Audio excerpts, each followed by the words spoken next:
Welcome guys, good evening. मैं हूं रजनीश कुमार वर्मा और हम आपको बायोलॉजी यहाँ पर पढ़ाएंगे। जो हमारा प्लेटफॉर्म है न्यू पहल क्लासेस। तो न्यू पहल मीन्स एक नई पहल। तो यहाँ से हम आपका स्टार्ट करेंगे जो हमारा क्लास 12 बायोलॉजी सीबीएसई बोर्ड का जो हमारी पहली यूनिट है वो है रिप्रोडक्शन इन ऑर्गेनिज्म। तो हम यहाँ से हम लोग इस चैप्टर के बारे में डिस्कस करेंगे। अब हम जानते हैं जो रिप्रोडक्शन है ये क्या है, ये कौन सी प्रोसेस है। तो हम अगर बात करें तो जितने भी लिविंग बीइंग्स हैं इस अर्थ पर वो इस प्रोसेस को परफॉर्म करते हैं, यानी इस प्रोसेस को सभी को गुजरना पड़ता है। अगर ये प्रोसेस वो नहीं करेंगे तो उनमें क्या हो जाएगी, लाइफ की सस्टेनेबिलिटी नहीं हो पाएगी, यानी वो अपने लाइफ को कंटिन्यू नहीं कर पाएंगे। अगर सपोज दैट हम इस अर्थ को अगर लाइफ की ओरिजिन के बारे में अगर डिस्कस करें तो बिलियंस ऑफ ईयर एगो इस अर्थ पर कई सारे स्पीशीज इवॉल्व हुई, लेकिन वो स्पीशीज इवॉल्व होकर अब तक यहाँ तक जो एक इवोल्यूशन के थ्रू तक आई, लेकिन वो जितने भी ऑर्गेनिज्म हैं वो अपनी लाइफ को क्यों सस्टेन किए हुए हैं। तो इसके पीछे क्या रीजन है कि वो अब तक जिंदा हैं। तो जरूरी नहीं वही जिंदा हैं, क्योंकि वो क्या करते हैं अपनी लाइफ को कंटिन्यू करने के लिए उनको इस प्रोसेस से गुजरना पड़ता है, जिनको हम कहते हैं रिप्रोडक्शन। तो रिप्रोडक्शन की अगर हम स्टैंडर्ड डेफिनेशन की बात करें तो आखिर रिप्रोडक्शन क्या होता है। तो रिप्रोडक्शन क्या है, it is a biological process. क्या होती है, ये बायोलॉजिकल प्रोसेस होती है by which every organism produce an young one which is similar to itself, यानी जितने भी ऑर्गेनिज्म होते हैं वो एक यंग वन को प्रोड्यूस करते हैं जो क्या होते हैं उनके रिजेम्बलेंस, यानी उन्हीं के समान होते हैं। ऐसा नहीं है कि कोई ऑर्गेनिज्म जो प्रोड्यूस हो रहा है वो डिसिमिलर होगा। अगर डिसिमिलर होगा तो ये वेरिएबिलिटी आ जाएगी। तो जितने भी इंडिविजुअल होते हैं वो अपने सिमिलर काइंड्स के इंडिविजुअल को यानी ऑर्गेनिज्म को प्रोड्यूस करते हैं। तो हम यहाँ पर इसके डिफिनीशन की बारे में यहाँ पर डिस्कस करेंगे। तो सबसे पहले हम रिप्रोडक्शन की यहाँ पर डिफिनीशन की बात कर लेते हैं। क्या होता है रिप्रोडक्शन। तो रिप्रोडक्शन तो एक इसकी स्टैंडर्ड डिफिनीशन जो हमारे एनसीईआरटी के बेसिस पर हम यहाँ पर इसको लिखेंगे। तो रिप्रोडक्शन क्या है, तो आइए हम यहाँ पर डिस्कस करते हैं। तो क्या है, it is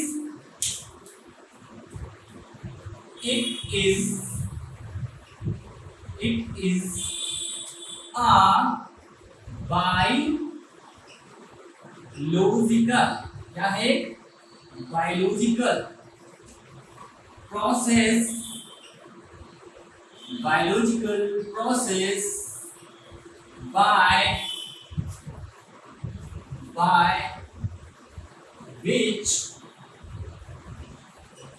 by which an organism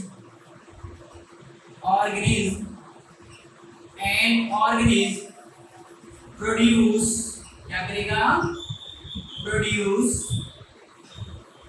young one, क्या प्रोड्यूस करेगा, यंग वन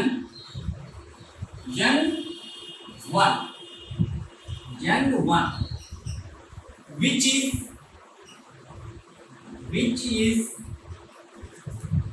is similar, क्या होगी, similar to itself, यानी यहाँ पर ये टर्म याद करने योग्य, ठीक है। यानी जो हमारा इंडिविजुअल प्रोड्यूस हो रहा है वो क्या है, वो जो हमारा यंग वन यानी जो ऑर्गेनिज्म है उसके सिमिलर होना चाहिए। अब यहाँ पर यंग वन जो है ये टर्म जो यहाँ पर यूज हुआ है इसको हम एक बायोलॉजिकल टर्म में कहते हैं ऑफ स्प्रिंग। क्या कहेंगे, ऑफ स्प्रिंग भी इसको हम बोलते हैं, ऑफ स्प्रिंग। तो यहाँ अंडरलाइन करेंगे ऑफ स्प्रिंग। तो ये तो हो गई हमारे रिप्रोडक्शन की एक स्टैंडर्ड डिफिनीशन। आगे हम बात करेंगे टाइप्स ऑफ रिप्रोडक्शन। क्या बात करेंगे, types of reproduction, types of reproduction. तो हमारा मेनली जो रिप्रोडक्शन है उसके कितने पार्ट हैं, उसको हमने दो पार्ट्स में डिवाइड किया है। जो पहला हमारा रिप्रोडक्शन है वो है सेक्सुअल रिप्रोडक्शन, सेक्सुअल रिप्रोडक्शन। और जो सेकेंड वन है हमारा वो है एसेक्सुअल रिप्रोडक्शन, रिप्रोडक्शन। तो हमारा मेनली दो टाइप का रिप्रोडक्शन होता है।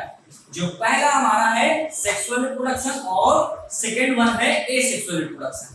अब दोनों में डिफरेंसेस क्या होता है?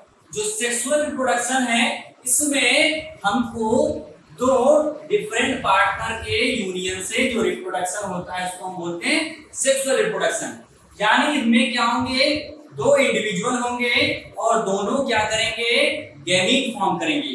यानी जो गैमीट फॉर्म करेंगे उस प्रोसेस को हम बोलेंगे गैमेटोजेनेसिस, जो आगे हम डिटेल में स्टडी करेंगे। और यहाँ पर जो ऑफस्प्रिंग प्रोड्यूस होगी उसमें कुछ ना कुछ वेरिएबिलिटी आएगी, यानी वो जो है एकदम फोटोकॉपी जीरोक्स कॉपी नहीं होगी। यहाँ पर जाइगोट भी बनेंगे, फर्टिलाइजेशन होगी, ये सब इवेंट यहाँ पर होगा। लेकिन जो एसेक्सुअल रिप्रोडक्शन है यह जो है केवल सिंगल इंडिविजुअल ही एक ऑफस्प्रिंग को प्रोड्यूस कर सकता है, इसमें दो पार्टनर की रिक्वायरमेंट नहीं होती है।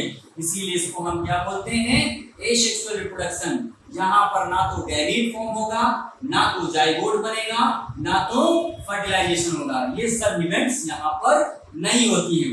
अब ये हमको यहाँ तो हो गया टाइप्स ऑफ रिप्रोडक्शन। आगे जो हम बात करेंगे लाइफ स्पैन, तो इसके बाद हम बात करेंगे लाइफ स्पैन की। जो सेकंड हमारा एनसीईआरटी का टॉपिक है वो है हमारा लाइफ स्पैन।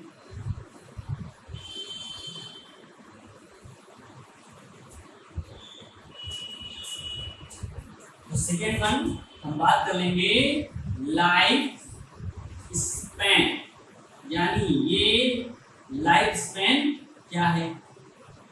तो हम जानते हैं जिस इंडिविजुअल ने जिसका बर्थ हुआ है तो वो एक सर्टेन टाइम पीरियड के बाद उसकी डेथ होती है।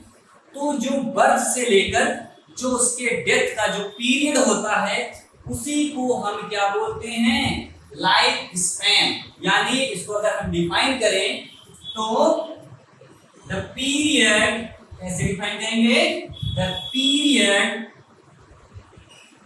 the periods from birth to death is called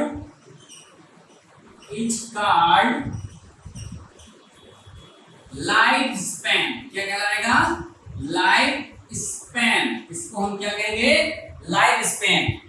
लेकिन यहाँ पर एक हमको रिमेंबर करने वाली ये बात है कि जो बर्थ से लेकर डेथ, यानी डेथ ये नहीं, एक्सीडेंटल डेथ नहीं होनी चाहिए, यानी उसकी नेचुरल डेथ होगी तभी हम उसको क्या कहेंगे, लाइफ स्पैन। अदरवाइज अगर एक्सीडेंटल है तो उसको लाइफ स्पैन में कंसीडर नहीं करेंगे। और एक इंटरेस्टिंग बात जो हमारी एनसीईआरटी बुक में दी गई है, जिसको हम एक पॉइंट ये हमको याद रखना है कि लाइफ स्पैन जो है, life span is not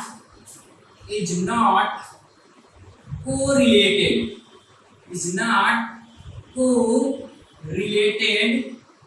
to its size. क्या है, इट्स साइज। यानी किसी भी इंडिविजुअल की जो लाइफ स्पैन है उसको हम इसके साइज से नहीं डिटरमाइन कर सकते हैं कि कोई बहुत बड़ा इंडिविजुअल है या बहुत बड़ा ऑर्गेनिज्म है तो उसकी लाइफ स्पैन काफी बड़ी हो जाएगी, ऐसा नहीं है। तो कुछ हमारी एनसीईआरटी में टेबल दी गई है जहां पर कई सारे इंडिविजुअल है, कई सारे स्पीसीज हैं, कई सारे ऑर्गेनिज्म हैं जिनकी लाइफ स्पैन डिस्कस की गई है। तो कुछ है कि यहाँ पर हम टेबल बना के सबके लाइफ स्पैन के बारे में डिस्कस करेंगे। तो जो हमारे एनसीईआरटी में टेबल है उसमें कुछ एक की तो दी गई है, लेकिन कुछ एक की लाइफ स्पैन नहीं दी गई है। तो यहाँ पर जिनकी नहीं दी गई है वो भी हम यहाँ पर आप लोगों को डिस्कस कर देंगे। तो कौन कौन से ऐसे ऑर्गेनिज्म हैं जिनकी हमारे एनसीईआरटी बुक में गिवन है और कौन कौन सी है जिनकी नहीं गिवन है। तो यहाँ पर हम एक टेबल ड्रा करेंगे और उसी में फिल कर देंगे। इसकी कितने टेबल बनाते हैं, 1 2 3 एंड 4 कॉलम बना दिए हमने। तो यहाँ पर हम कुछ लिखेंगे, उसके बाद उनको हम फिल करेंगे सबके। जैसे सबसे पहला हमारा है डॉग, हमने ले लिया डॉग।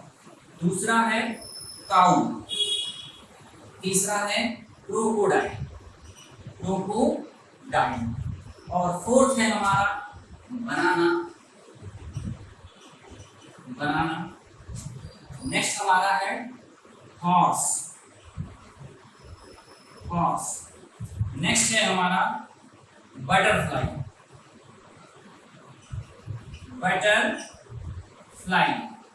नेक्स्ट ले हम फ्रूट फ्लाई।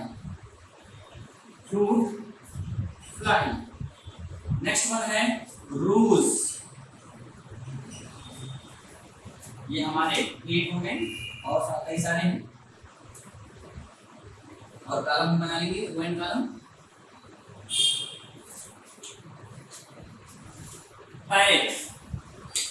नेक्स्ट हमारा क्या है,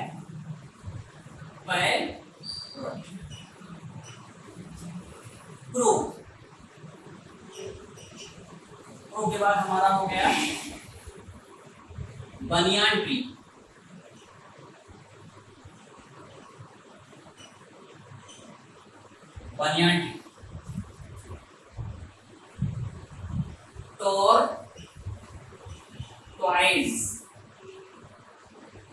tortoise.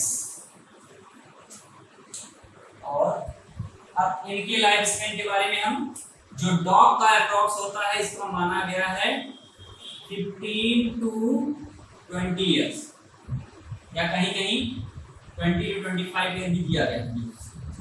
20 to 25 year, 20 to 25 years. काऊ का भी होता है 20 to 25 ईयर। क्रोकोडाइल का होता है 60 ईयर। और हमारा बनाना का होता है 30 ईयर। हॉर्स का होता है 60 ईयर। बटरफ्लाई का होता है 1 to 2 वीक। और हमारा फ्रूट फ्लाई का होता है 30 ईयर। रोज का होता है 3 to 7 ईयर। पैरट का होता है 140 ईयर। 140 ईयर। क्रो का होता है 15 to 20 ईयर। 15 to 20 year. बनियान का होता है 200 ईयर्स। और टॉर्टॉइस का होता है 120 ईयर। तो एक और हमारा एलिफेंट। इसके बाद एक और हम लिख देते हैं, यहीं पर नीचे लिख दें एलिफेंट, जिसका होता है 60 to 90 ईयर अप्रॉक्स ह्यूमन के इक्वल। तो ये हमारी टेबल दी गई है, इनमें से हमने यहाँ पर डिस्कस किया है लाइफ स्पैन। जैसे डॉग की 20 to 25 ईयर, काऊ की 20 to 25 ईयर, और हमारा क्रोकोडाइल है इसकी भी 60 ईयर होती है, और बनाना की 30 ईयर्स, और हॉर्स की 60 ईयर, बटरफ्लाई की 1 to 2 वीक, फ्रूट फ्लाई की 30 ईयर्स, रोज की 2 to 7 ईयर्स, और पैरट की 140 ईयर्स, और क्रो की 15 to 20 ईयर्स, और बनियान ट्री की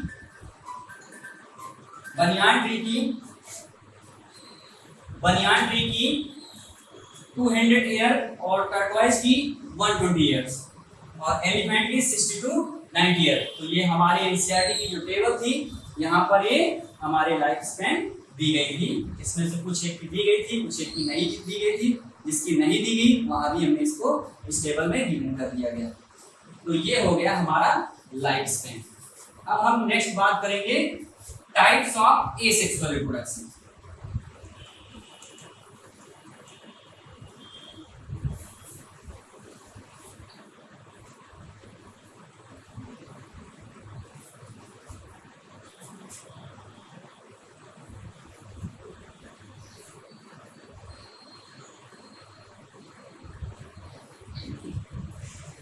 तो नेक्स्ट हमारा जो टॉपिक है टाइप्स ऑफ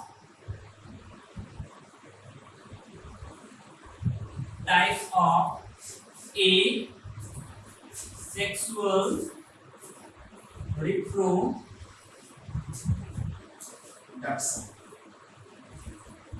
तो मेनली जो एसेक्सुअल रिप्रोडक्शन है, तो इसमें हमको कुछ पॉइंट गिवन करना है। यानी जो एसेक्सुअल रिप्रोडक्शन है ये क्या होता है, सबसे पहले single individual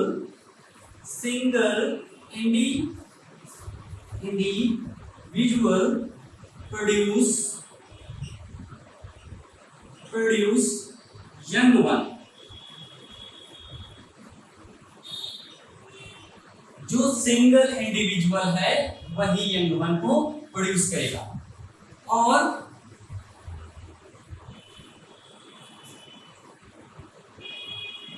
clone form from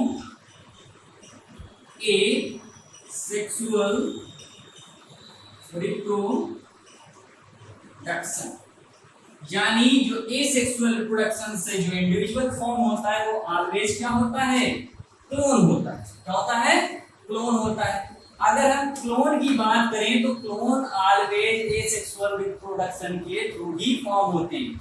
अब क्लोन की बात करें तो ये होता क्या है, यानी ऐसे इंडिविजुअल जो क्या हो जीनोटिपिकली, क्या हो genotypically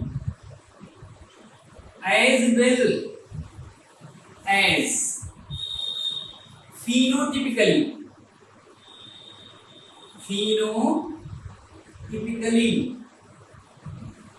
same to the parent। क्या हो, पेरेंट्स, पेरेंट के जीनोटिपिकली या फिनोटिपिकली क्या हो, पेरेंट के समान हो, उन्हीं को हम क्या कहते हैं, क्लोन कहेंगे। क्या कहेंगे, क्लोन कहेंगे। अगर ये क्लोन नहीं होंगे तो ये ना तो जीनोटिपिकली ना तो फिनोटिपिकली वो सेम नहीं होंगे। जैसे हम एक फोटोकॉपी जीरोक्स करते हैं तो एकदम उसकी हूबहू कॉपी होती है, उसी तरह क्लोन भी होते हैं, वो भी क्या होते हैं, अपने पेरेंट की कॉपी होते हैं। और ये ऑलवेज हमें एसेक्सुअल के थ्रू ही क्लोन फॉर्म होते हैं। अब और कुछ खास बात है हमारी एसेक्सुअल रिप्रोडक्शन की जो हम यहाँ पर बताएंगे। सबसे पहला है नो गैमीट फ्यूजन। इसमें क्या होगा, नो गैमीट फ्यूजन, यानी इसमें गैमीट का फ्यूजन नहीं होगा। नेक्स्ट है no zygote formation, no zygote formation, यानी इसमें जाइगोट भी फॉर्मेशन नहीं होगा। और ना तो इसमें क्या होगा, नो प्रोसेस ऑफ गैमीटोजेनेसिस, यानी किसी भी गैमीट फॉर्म करने की प्रोसेस को हम क्या बोलते हैं, गैमीटोजेनेसिस। तो ये जितनी भी प्रोसेस होती हैं ये इन सब में, यानी ये सेक्सुअल रिप्रोडक्शन में ये नहीं होता है। तो ये तो हो गए कुछ सेक्सुअल रिप्रोडक्शन की यूनिक बातें। अब हम टाइप्स के बारे में डिस्कस करेंगे, यानी टाइप्स ऑफ एसेक्सुअल रिप्रोडक्शन। तो कौन कौन से रिप्रोडक्शन हैं जो एसेक्सुअल में कंसीडर्ड करते हैं? तो जो सबसे पहला हमारा रिप्रोडक्शन है, तो हम इसमें टाइप्स के बारे में बात करेंगे।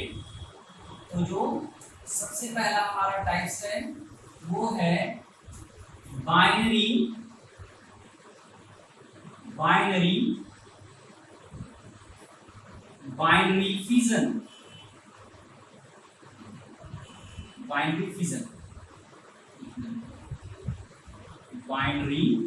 फिजन। सेकेंड हमारा एसेक्सुअल रिप्रोडक्शन है बडिंग, जो आप प्रीवियस क्लास में पढ़ते आए, बडिंग। नेक्स्ट हमारा है जूस्पोर।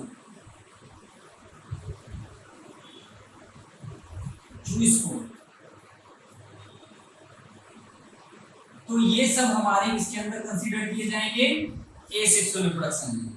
अब जब बाइनरी फिजन की बात करें तो बाइनरी फिजन में होगा क्या?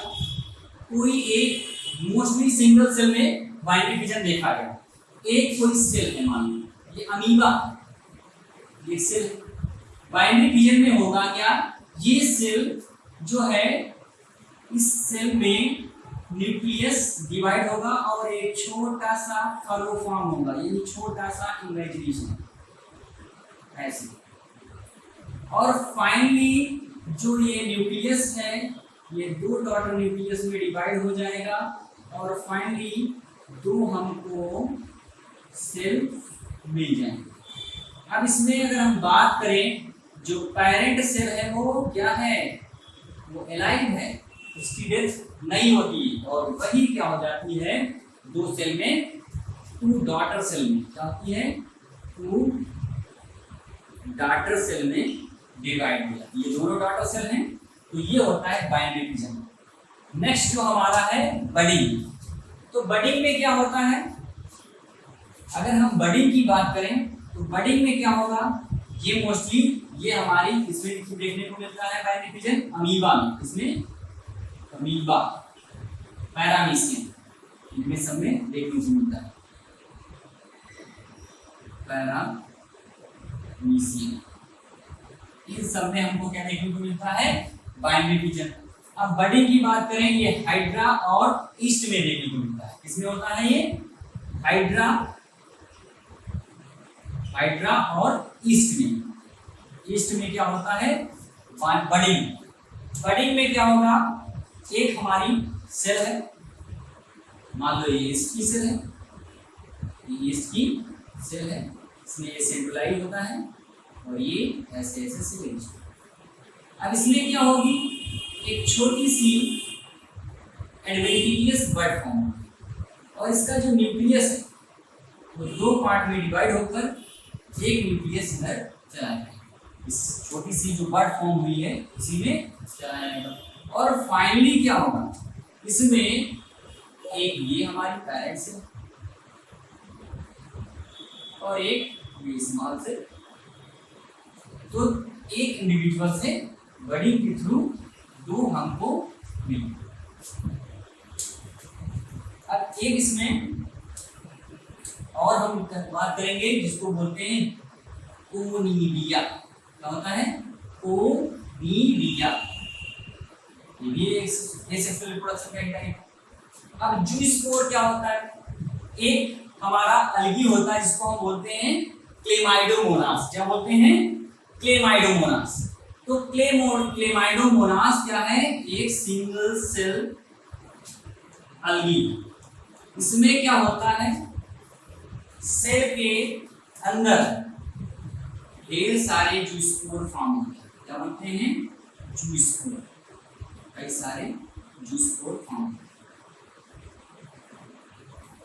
और ये जूस्पोर क्या होंगे? ये सेल रैप्चर होगी और ये सारे जूस्पोर क्या होंगे? बाहर। ये सारे जूस्पोर बाहर, और ये जूस्पोर करेंगे क्या? ये अर्थ पर जैसे गिरेंगे, अपना फ्लैजिला लूज करेंगे। क्या करेंगे? फ्लैजिला लूज करके, और यहीं पर अटैच होकर एक नया इंडिविजुअल फॉर्म करेंगे। तो ये होता है ज़ूस्पोर। अब हम बात करें ज़ूस्पोर किसमें फॉर्म होता है, तो एग्जांपल में हम लिख सकते हैं इसमें फॉर्म होगा ज़ूस्पोर क्लेमाइडोमोनास। क्लेमाइडोमोनास ये एक सिंगल सेल अलगी है जिसमें ज़ूस्पोर फॉर्म होते हैं और इन्हीं से क्या होता है, इनका एसेक्सुअल रिप्रोडक्शन होता है। नेक्स्ट है हमारा कोनिडिया। तो कोनिडिया मोस्टली किसके केस में ऑब्जर्व किया गया है, फंजी, जो हमारे कुछ सैप्रोफिटिक फंगस होते हैं जो क्या करते हैं, कोनिडिया फॉर्म करते हैं। अब इस कोनिडिया में होगा क्या, इनका एक माइसीलियम यानी फंगल यूनिट होती है जिनको हम बोलते हैं माइसीलियम। और यही माइसीलियम का मतलब होता है नेटवर्क ऑफ थ्रेड।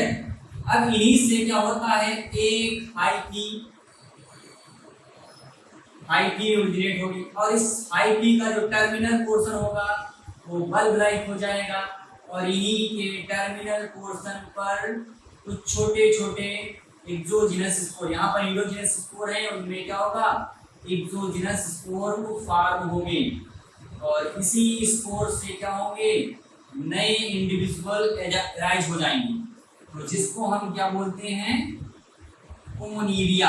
अब कोनिडिया किसमें बनता है, पेनिसिलियम। तो आप लोगों ने कहा है इससे एंटीबायोटिक ऑब्टेन होता है, पेनिसिलियम